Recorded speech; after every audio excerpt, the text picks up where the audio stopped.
Olá, querido espectador do Formiga Elétrica. Hoje a gente vai falar sobre um filme que com certeza fez você pensar em tirar as polainas do armário até debaixo de um calor de 40 graus. No Formiga na Tela de hoje, os 40 anos de lançamento de Flashdance. What a feeling!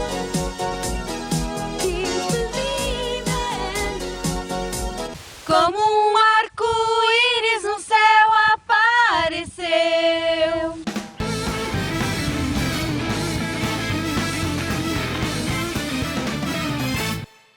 Bom, antes de qualquer coisa, lembra de se inscrever aqui no canal do Formiga Elétrica, é muito importante pra gente. Dá seu like no vídeo, deixa seu comentário, se você já assistiu Flashdance, se você concorda ou discorda aqui com a gente. E vamos lá, vamos falar desse clássico, já dá para chamar de clássico, né?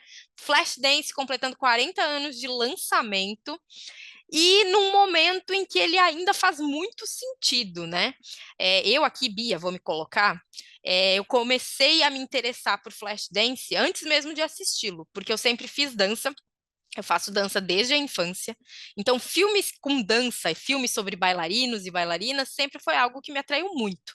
Mas eu confesso que Flashdance, para mim, tem uma questão simbólica muito forte, porque é a primeira vez que a gente está diante de uma construção de uma mulher bailarina fora dos estereótipos que o cinema costuma usar, tá? Porque, óbvio, tem bailarinas libertárias? Tem sim no cinema. Mas aqui, específico no Flashdance, sempre esquecemos a sinopse, né? Então vamos à sinopse, caso você não saiba a sinopse de Flashdance. É a história da Alex, que é uma menina super jovem, super, assim, dinâmica, que faz de tudo para ganhar vida. Ela trabalha como soldadora durante o dia e dança numa boate durante a noite, mas o sonho da vida dela é entrar para uma escola de dança bem tradicional da cidade. Então, entre um trabalho e outro, ela se mata ensaiando, criando coreografia, se preparando para essa prova definitiva que rende a cena final do filme, que é uma das mais icônicas no cinema, mesmo que você nunca tenha assistido Flashdance, provavelmente você já a viu, inclusive em paródias de vários programas de TV, de outros filmes também, videoclipes inspirados. Enfim, é uma cena, sim, que é um marco dos anos 80 e, claro, um dos auges, um dos grandes momentos desse filme em especial.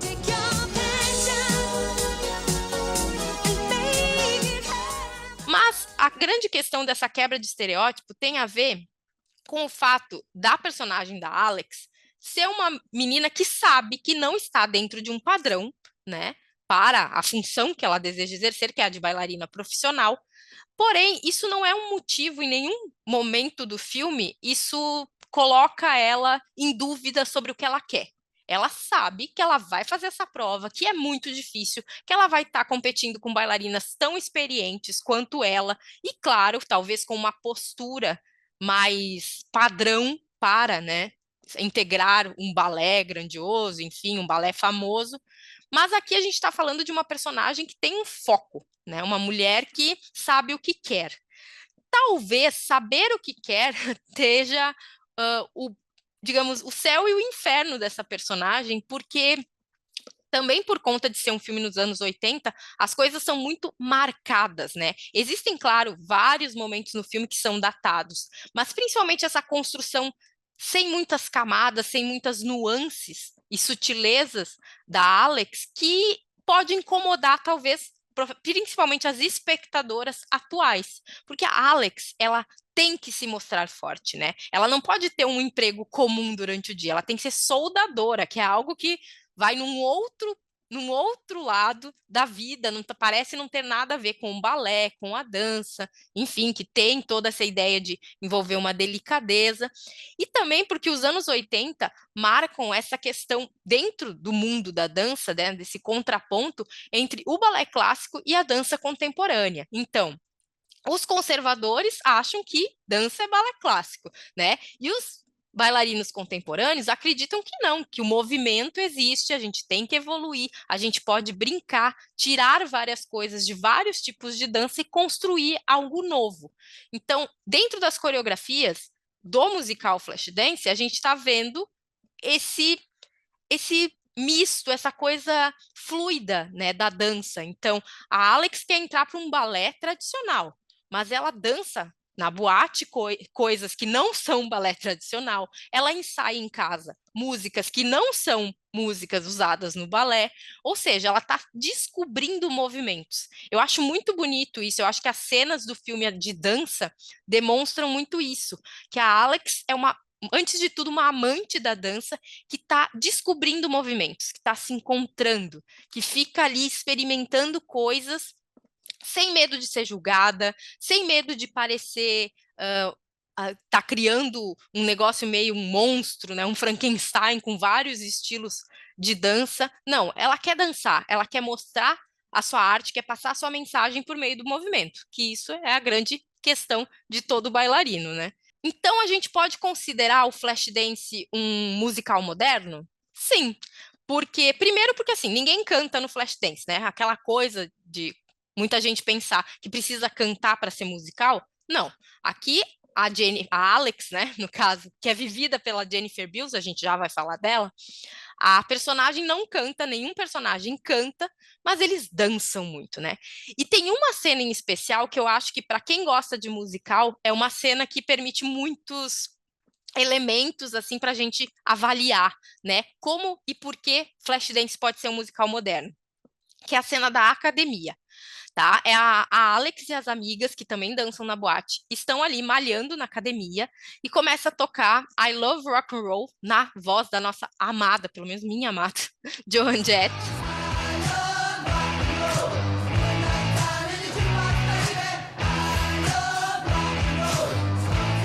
E elas começam a dançar, a criar uma coreografia em cima dos exercícios que elas estão fazendo.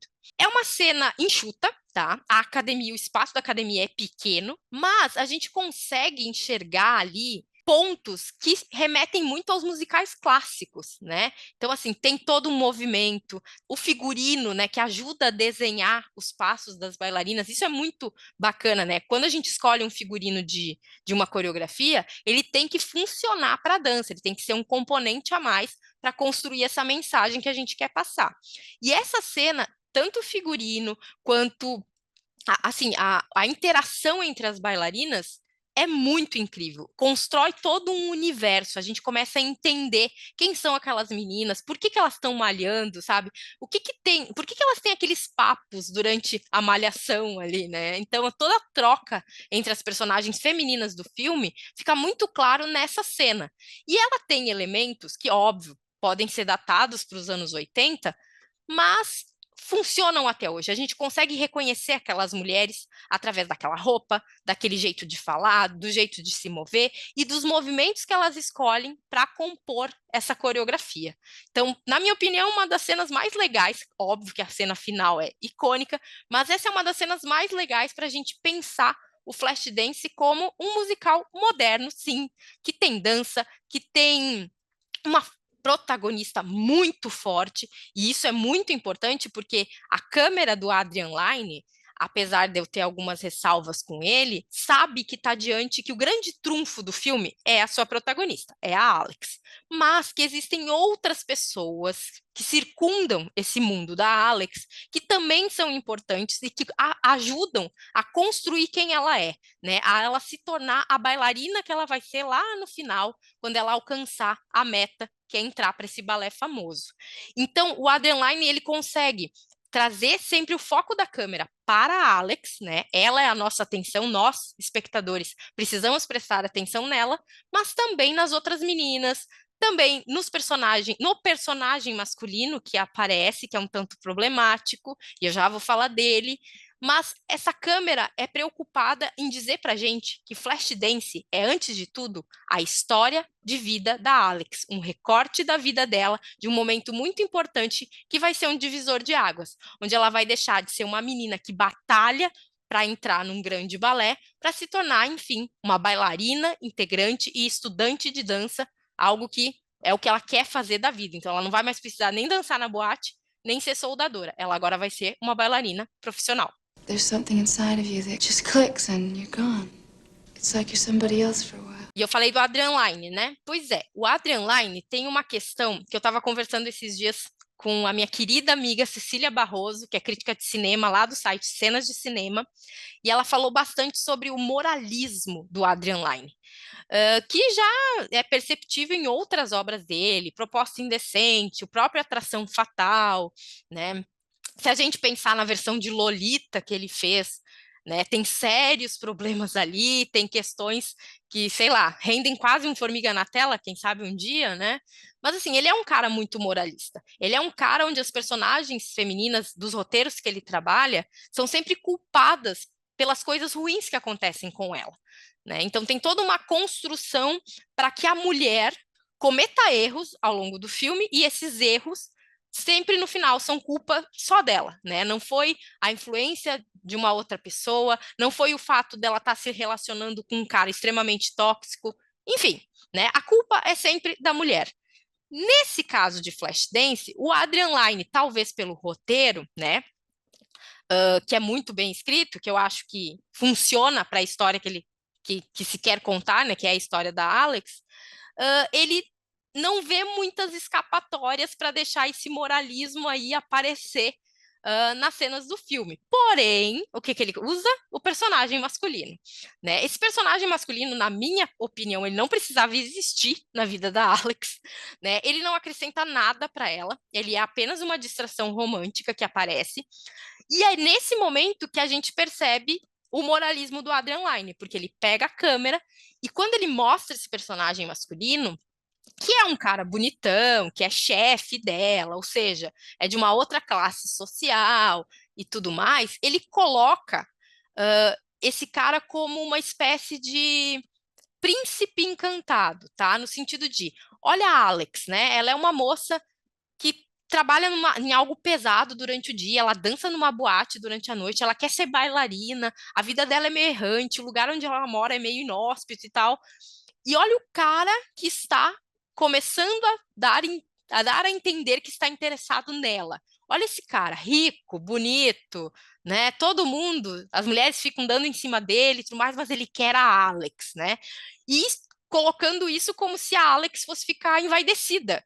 Só que na construção que é feita, né, dessa personagem, a gente sabe que a Alex não ia cair nessa conversa mole, nessa idiotice de achar que, nossa senhora, ele é o príncipe encantado, eu vou desistir de todos os meus sonhos para viver um romance com ele. Ela não é besta de fazer isso, né?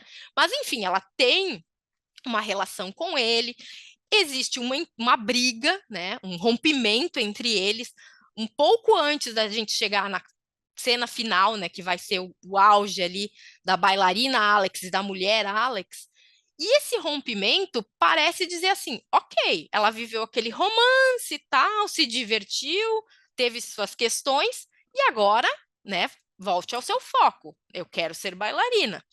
Só que esse cara volta ali, termina aquela cena, enfim, icônica dos anos 80, ela com aquele maiô cavado, preto, maravilhoso, mostrando muita pele, aquelas polainas, enfim, aquela música, né? Aqueles jurados boquiabertos com o que ela fez ali na frente deles. E ela sai feliz da vida. No meu mundo ideal, a Alex sairia gritando, berrando, dançando no meio da rua para comemorar que ela conseguiu a vaga. Só que não, ela corre para quê? Para os braços desse homem.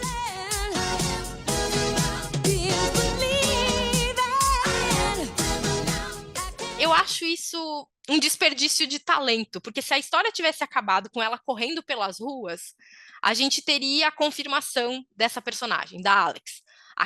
Aquela história dele aparecer ali, dele abraçar ela, quebra uma expectativa, principalmente das espectadoras mulheres. A gente sabe que a Alex não precisa desse cara para conquistar o que ela conquistou. Ah, mas ele tá lá porque ele gosta dela, ele quer, né, dividir esse momento com ela. Desculpa, camarada, não cola comigo. Eu não consigo entender. Eles romperam um pouco antes das coisas acontecerem, então não dá para entender muito bem. Então, eu acredito que é uma coisa que parece enxertada no roteiro para dizer, olha, no final ela ficou com ele, tá? Tem um cara do lado dela. Ela não precisa de cara nenhum do lado dela. Ela é a Alex, ela é muito boa no que ela faz, ela é batalhadora, ela lutou para estar ali e ela conquistou. Ela não precisa de um cara para dividir isso e muito menos para confirmar, né, que ela alcançou tudo. Afinal, se ela agora é uma bailarina, ela só precisa agora, né, de um grande namorado. Não, ela não precisa. Tem muito que ensaiar, não vai ter tempo para cuidar de bofe, tá? Enfim, essa é a minha opinião. Para mim, Flashdance acaba quando ela é aprovada no balé e, enfim, né? Eu vou fazer uma versão um dia, versão da Bia. O corte da Bia para Flashdance. Vai ser um sucesso? Não. Mas pelo menos eu vou ser feliz.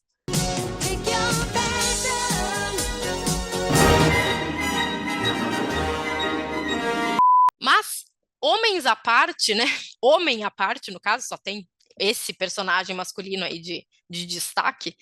A gente precisa falar sobre Jennifer Beals, tá? Linda, linda, assim, tá no auge da sua beleza nesse filme. Ela, óbvio, teve toda uma preparação física, né, para fazer as coreografias, para dançar, para mostrar, a gente consegue acreditar que ela é a Alex, né, que ela é essa garota. E principalmente a atuação. Apesar, assim, Flashdance não é uma questão, tem carga dramática, assim, não é um, meu Deus, que drama e tudo mais. Não, conta uma história bem contadinha, bem bonitinha, só que a Jennifer Beals, ela consegue impor, né, essa questão dramática, né, dessa luta interna da Alex, né? Então, de levar uma vida dura durante o dia, de ter que dançar numa boate que talvez não seja o que ela quer. E assim, ao mesmo tempo que colabora, porque ela pode experimentar coisas de coreografia que ela pode usar para a prova, para passar no balé, também é aquela coisa, né? Ela não quer dançar naquela boate porque é muito divertido, né? Até porque a gente vai ver durante o filme todas as meninas que estão ali têm um sonho paralelo, né? Uma vontade de sair dali e fazer outras coisas. A Jennifer Beals mostrou ali, porque ela era super jovem, que ela conseguia segurar isso, né? As próprias cenas em que a Alex dança, tem uma questão de olhar, né? Dela olhar para o espectador enquanto está dançando e o rosto dela também dizer alguma coisa, não apenas o corpo. Por mais que a câmera passeie, enfim, por todo o corpo dela, é no olhar que a gente percebe a força daquela personagem. Né? Aquela menina está dançando e está dando a sua alma para aquela coreografia. E a Jennifer Beals mostrou ali que tinha futuro, que era uma boa atriz. Infelizmente, ficou com essa coisa, né, datada, acabou não tendo grandes personagens aí no seu currículo depois de Flashdance, e ó, acaba, né, que vai ser sempre lembrada como a protagonista do filme Flashdance e não como a atriz Jennifer Beals, né? Até porque se eu falar o nome aqui Jennifer Beals, talvez você tenha que pensar um pouquinho, né? O que ela fez mesmo? Aí você fala do Flashdance, as pessoas vão lembrar. Então, é muito triste, sabe, ver uma atriz de talento que infelizmente não teve outras chances no cinema para mostrar aí do que era capaz como atriz. She works in a man's world. She dances in a world of her dreams. O filme está fazendo 40 anos de lançamento. Tá aí, provavelmente, né, algum lançamento aí de alguma edição de mídia física especial sobre Flashdance. Ele está disponível em alguns streamings, mas faz a gente pensar o seguinte: a história. Uma curiosidade sobre o filme é que ele foi indicado ao Framboesa de Ouro de pior argumento. Quando eu fiquei sabendo disso, eu fiquei pensando, mas por quê? Não é um argumento tão ruim assim. Ele não é nenhuma novidade, né? A história de uma menina que sonha ser bailarina e precisa fazer outras coisas até conseguir alcançar o seu sonho. Ok, não é um argumento brilhante, mas para ser indicado, né, a um prêmio que a gente sabe, né, que tá aí para dizer as piores coisas que o cinema produziu, não sei, acho um pouquinho de exagero, porque a história da Alex ainda funciona, ainda tem sentido. Tenho certeza que uma menina jovem que assista Flashdance hoje, óbvio, talvez algumas coisas de imagéticas, né, de figurino, de jeito, de forma como as coisas são colocadas na tela, pode ser que soe um pouco estranho, mas o fio condutor ali, aquela mulher forte, aquela bailarina que quebra estereótipos, aquela mulher que tem um sonho que vai batalhar por ele até o fim, ainda convence, ainda emociona. E a trilha sonora, né, gente? Que assim, você pode até não gostar do filme, mas da trilha sonora, no mínimo, você já deu uma dançadinha aí, nem que seja fazendo faxina, né? Todo mundo já escutou a canção da Irene Cara, que acabou premiada com o Oscar de melhor canção original. Ela funciona como trilha sonora. Se você pegar o disco da trilha sonora do Flashdance, você vai escutar, você vai se divertir. E dentro do filme, essas músicas funcionam, elas colaboram para que a história seja contada.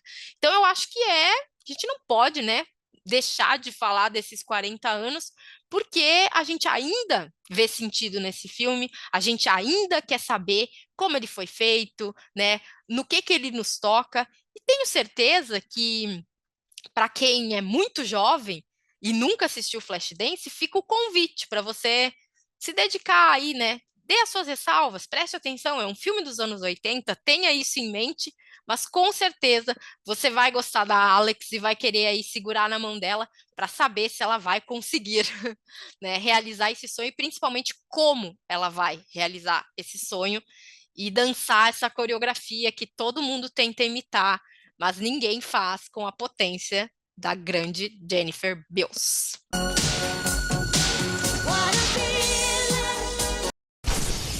E esse foi o Formiga na Tela, sobre os 40 anos de lançamento de Flashdance, esse clássico dos anos 80. Se você gosta do conteúdo que a gente produz aqui no Formiga Elétrica, segue a gente lá nas redes sociais, Facebook, Twitter, Instagram. Lembrando que no Instagram a gente é formiga.elétrica. E também colabora com a nossa campanha de financiamento recorrente lá no Apoia-se. É apoia.se/Formiga Elétrica. Você vai ter acesso a um grupo de WhatsApp com os editores do Formiga Elétrica, além de outros mimos ali muito bem selecionados pela nossa equipe. Então, até o próximo Formiga na Tela e... What a feeling!